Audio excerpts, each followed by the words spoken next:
அனைவருக்கும் வணக்கம். இன்னைக்கு நான் உங்களுக்கு ஒரு அறிவான கதை சொல்ல போகிறேன்.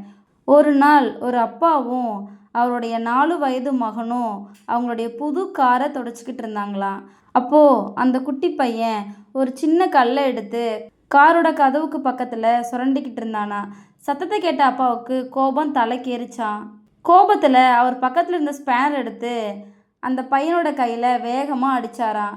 அடித்ததில் விரல் எலும்புகள் முறிஞ்சிருச்சான். வலியில் துடிச்ச மகனை கோபத்தோட மருத்துவமனைக்கு தூக்கிட்டு போனாராம்.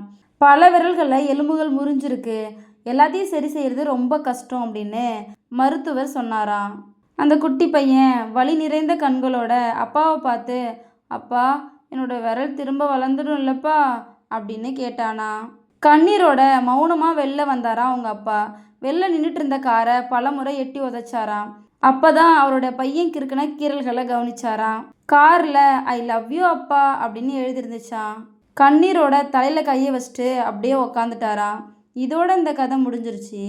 நாம் பொருட்களை நேசிச்சுட்டு மனிதர்களை பயன்படுத்திகிட்டு இருக்கோம். எப்போ தான் மனிதனை நேசிச்சுட்டு பொருட்களை பயன்படுத்த போகிறோமோ தெரியல.